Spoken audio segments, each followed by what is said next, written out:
Sebaiknya biarkan dulu dan nanti kalau mulai tenang kita suruh Rai jemput Lila untuk tinggal bersamanya. Ucap kakek Asman menanggapi dengan tenang. Aku rasa juga gitu. Biar Lila pun lebih bisa menerima kenyataan.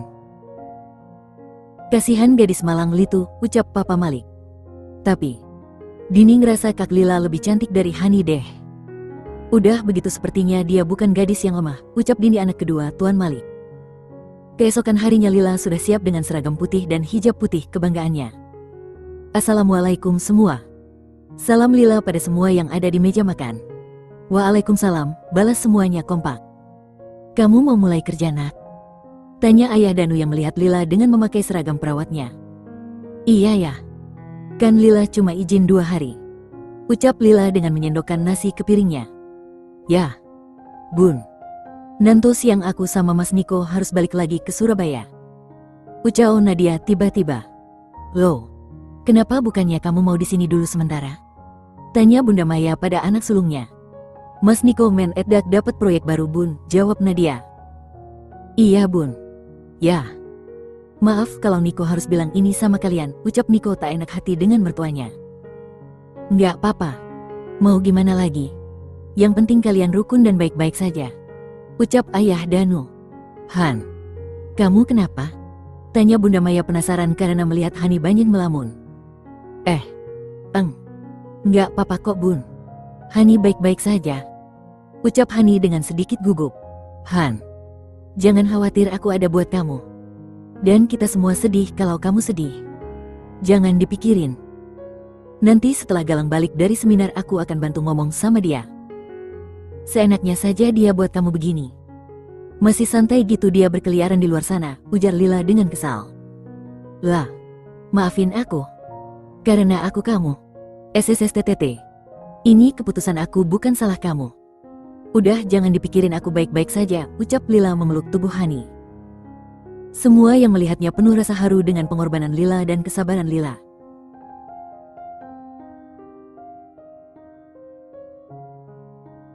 Tanpa terasa nikahan diadakan Lila dan Rai sudah 2 bulan dan dengan masa itu sama sekali tak ada kabar tentang Rai. Sebenarnya sebagai orang tua Danu sangat marah dengan apa yang dilakukan oleh menantunya namun selalu ingat kata-kata Lila. Sementara Hani sudah menikah dengan Galang. Lila marah besar pada Galang pada Hani. Galang juga dapat bogem mentah dari Niko sang kakak ipar sementara ayah Danu berpikir untuk tidak main fisik. Lila yang selalu mengingatkan sang ayah supaya lebih tenang dan tetap mendukung Hani. Karena keadaan Hani yang sedang hamil. Bunda Maya sangat menyayangi Lila sama seperti sayangnya ke anak kandungnya. PT Hari Group. Disinilah 2 orang lelaki paruh baya yang sedang berbincang soal anak dan menantu mereka. Atau pasangan Rai dan Lila. Bagaimana kabarmu Dan? Tanya Malik Sanve Besan. Alhamdulillah baik Lik. Gimana Om Asman sehat kan? Tanya Danu. Iya begitulah. Dia selalu menyalahkan diri sendiri apalagi Lila yang masih ada di rumahmu. Sejak menikah Rai tinggal di apartemennya. Bertemu dengannya sangat sulit. Tapi ya, Papa selalu memantau tingkah lakunya yang masih sama, ucap Malik merasa bersalah dan sedih. Maaf Malik. Sebenarnya aku sudah cukup untuk terus bersabar. Aku sangat kecewa dengannya namun Lila selalu mengingatkan aku untuk tidak mencampuri urusan rumah tangga mereka. Ucap Danu seraya memijit pelipisnya. Oh iya. Katanya Lila perawat. Dia kerja di mana? Tanya Malik. Di RS Global League. Kenapa? Tanya Danu balik. Oke.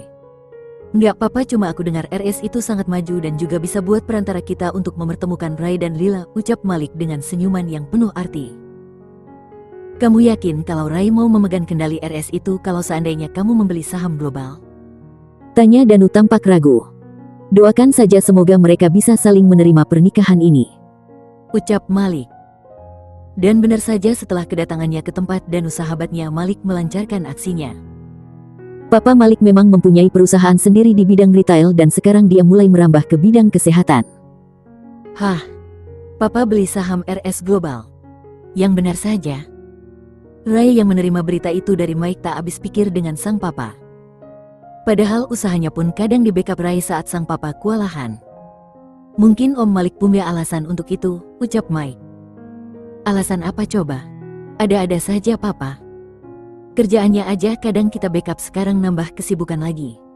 Gerutu Rai benar-benar tak mengerti pikiran sang papa. Kamu benar-benar membeli saham Global Hospital Malik? Tanya kakek Asman pada sang putra. Iya ya. Apalagi di sana ada memantuku, ucap Papa Malik dengan santai. Lila. Tanya ketiga orang yang ada di ruang makan. Iya. Siapa lagi? Dia seorang perawat di sana. Dan karena itu akan aku pastikan dia akan baik dalam perlindungan kita. Dan jangan sampai Rai tahu soal Lila kerja di sana. Takutnya Rai akan buat ulah, ucap Papa Malik. Mereka faham apa yang ditakutkan Malik, apa yang akan terjadi pada Lila jika Rai tahu tentang Lila bekerja di Global Hospital.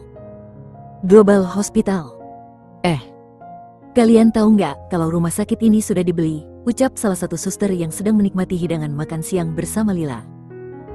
Kamu kata siapa, Vina? Tanya Lila pada suster bernama Vina. Ya, lo mah ketinggalan updatean Lila. Besok malah pemilik RS ini akan kunjungan kemari, ucap Vina dengan antusias. Pantesan dari tadi para dokter sibuk di ruang meeting, ucap Susi perawat lainnya. Semoga saja dengan adanya manajemen baru RS ini bisa lebih maju, ucap Lila. Lila dan kedua temannya melangkah ke dalam RS setelah selesai dengan makan siang mereka. Namun tiba-tiba Galang memanggil Lila. Lila, bisa bicara sebentar? Tanya Galang memanggil Lila. Ada apa, Dok? Apa ada yang penting? Tanya Lila. Ya, bisa dibilang begitu, ucap Galang nada lembut. Kalau gitu kita duluan ya lah. Mau visit dulu, ucap Suster Novi dan Lila menyetujui. Ada apa Dokter Galang mau bicara sama saya? Tanya Lila dengan bahasa formal. Lah, biasanya juga panggil kakak, kenapa sekarang panggilnya gitu? Aku tahu aku. Maaf, jangan pernah ungkit masa lalu. Sekarang Lila sudah istri orang dan dokter juga sudah jadi suami Kak Hani. Sekarang katakan apa yang bisa Lila bantu? Tanya Lila dengan masih menundukkan pandangannya. Lah, boleh nggak nanti kamu mampir ke rumah kakak? Soalnya Hani sendirian. Udah begitu mama sama papa harus ke Semarang, ungkap Galang dengan sedikit ragu. Emang kakak praktek jam berapa? Tanya Lila. 2 jam lagi. Kamu sudah mau pulang kan lah? Ucap Galang dan Lila mengangguk. Mau kan tolongin kakak buat jagahan oke sebentar? Kata itu sangatlah menusuk hati Lila. Bagaimanapun orang di depannya pernah menjanjikan bahagia dengannya, namun dengan wajah bahagia dan senyum manisnya Lila menyanggupi permintaan Galang. Terima kasih yalah kakak. Tinggal dulu, ucap Galang melangkah meninggalkan Lila. Lila merogoh sakunya dan mengambil ponselnya menghubungi seseorang. Hani call. Assalamualaikum lah. Suara lembut terdengar dari seberang sana. Waalaikumsalam Hani. Aku mau ke rumah kamu. Terus kamu mau dibawain apa? Kali aja kamu ngidam sesuatu?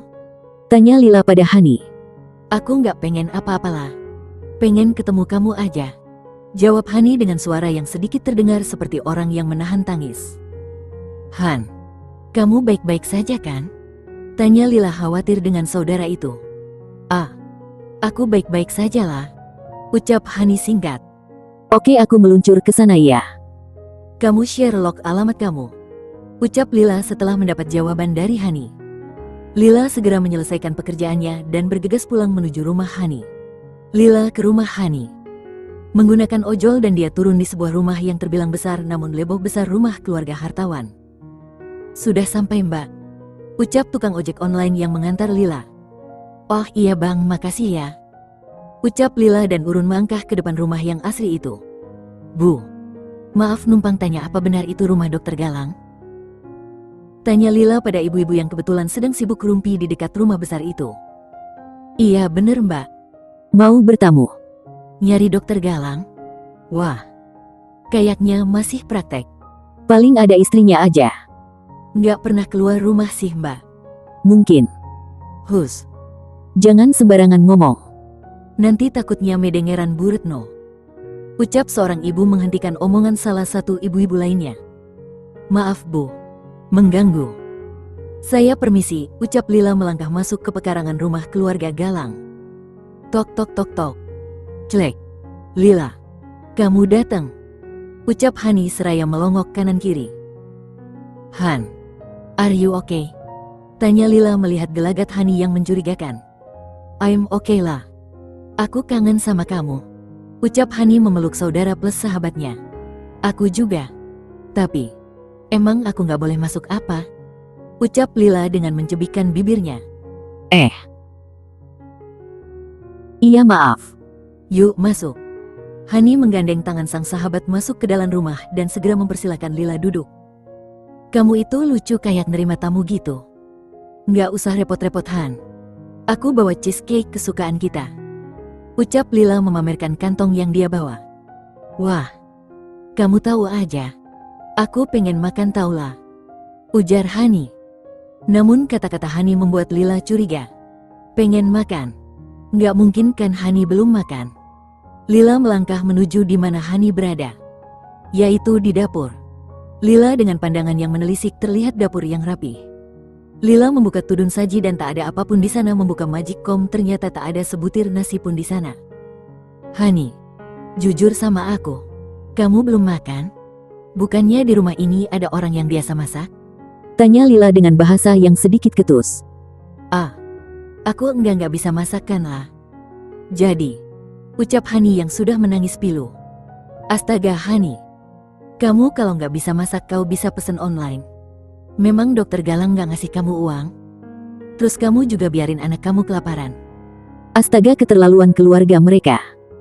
Terus orang tua Galang pergi ke Semarang, kamu nggak ditinggalin duit atau bibi rumah ini suruh masakin makanan buat kamu? Pertanyaan demi pertanyaan dilayangkan Untun Han, namun dia cuma bisa menangis pilu. Mungkin ini balasan buat akulah.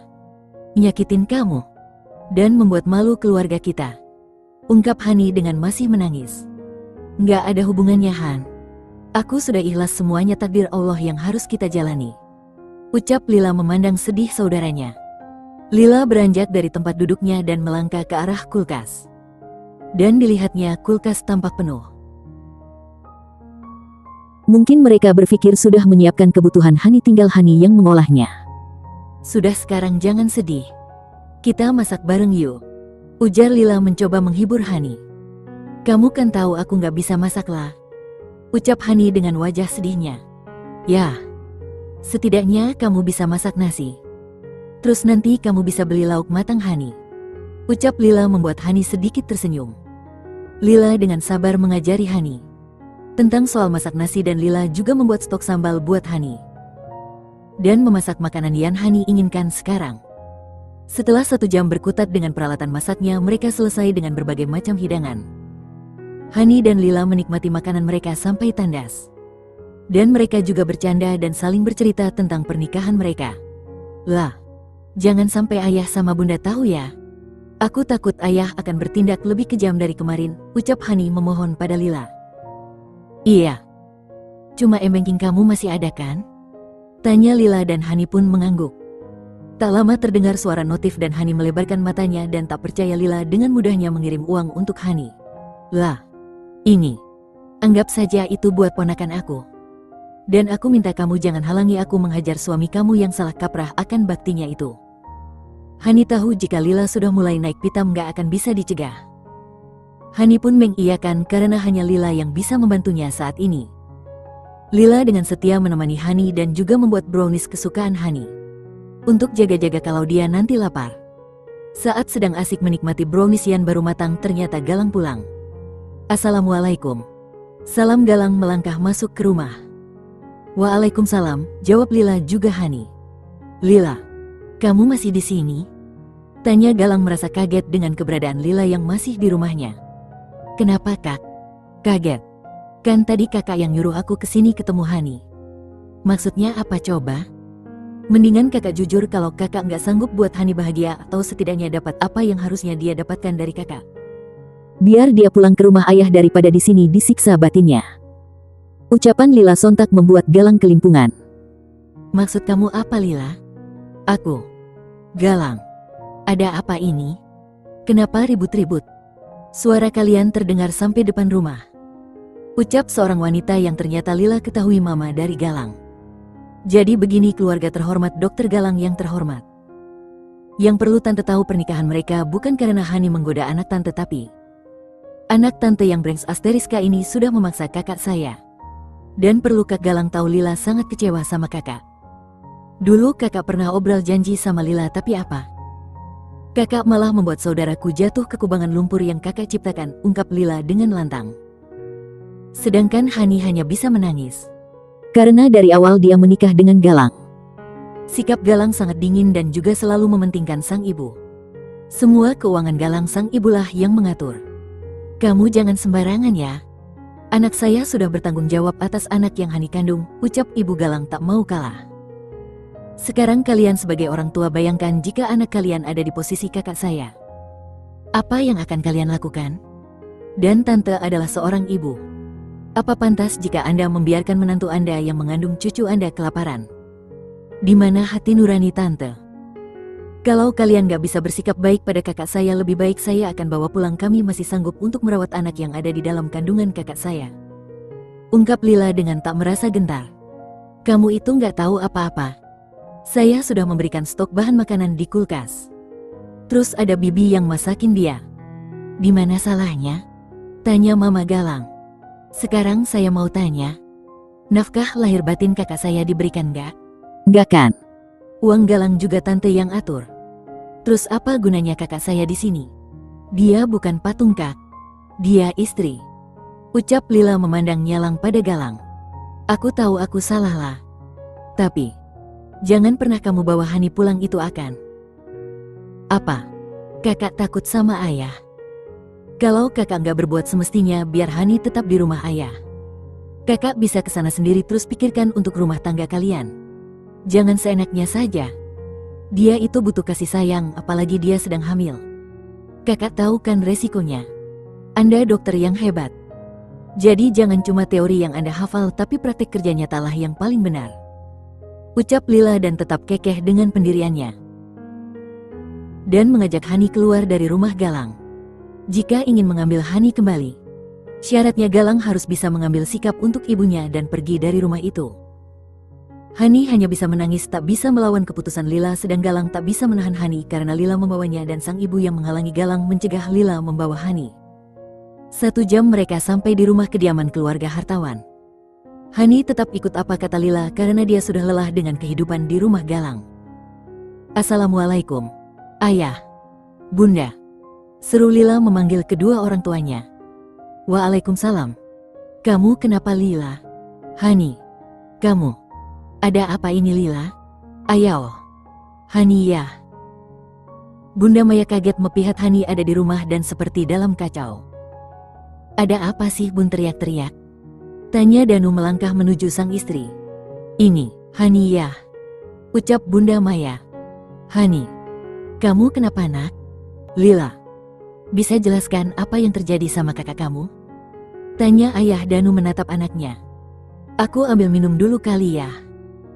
Kasihan Hani dari tadi nangis, ucap Lila melangkah menuju dapur mengambil 2 botol air mineral dan menyerahkan ke Hani. Sekarang ceritakan apa yang terjadi sama Hani. Lah, tanya ayah Danu tak sabaran. Begini ya, Bun. Akhirnya Lila menceritakan semuanya yang terjadi pada Hani. Mendengar penuturan Lila, Bunda Maya langsung memeluk anaknya dengan erat dan menumpahkan air matanya. Mereka tak habis pikir tentang pemikiran orang tua Galang. Dan juga Galang yang terlalu tunduk dengan orang tuanya, terutama ibu. Nggak salah berbakti, nurut sama orang tua. Tapi, kenapa harus menelantarkan istri dan anak yang ada di kandungan sang istri? Ya, Allah nak. Sementara kamu di sini, biar suamimu sekarang berpikir. Dan doakan semoga dia berubah jadi lebih baik, ucap Bunda Maya. Namun ayah Danu terlihat tak terima dengan perilaku sang besan juga menantunya. Hani belum juga 2 bulan tinggal di rumah mertuanya sudah terlihat kurus. Itu menambah miris nasibnya. Keesokan harinya saat Lila jalan untuk melakukan visit dengan salah satu dokter, tiba-tiba Galang menghadang Lila dan menariknya kasar. Lepas. Apa-apaan kamu? Bentak KM Lila pada Galang yang menurutnya kelewatan. Lila, aku ingin Hani kembali ke rumahku, ucap Galang to the point. Ya, sudah. Datang ke rumah. Ketemu ayah dan bicaralah. Buktikan jika kamu itu berani bertanggung jawab, bukan pecun asteris ang. Ucap Lila dan beranjak pergi meninggalkan Galang yang masih memandang kepergian Lila. Galang tak menyangka akan seperti ini jadinya. Karena kecewanya pada Lila yang sedari dulu Galang menghadap Lila lah yang menjadi istrinya, namun Lila tak pernah mau berpacaran dan dia mengenal Hani dari Lila. Karena sering ketemu Hani dan mengutarakan keluhannya tentang Lila, membawa mereka ke malam di mana malapetaka itu terjadi. Sedangkan mereka sama-sama tahu jika Hani yang sebentar lagi menikah dengan Rai.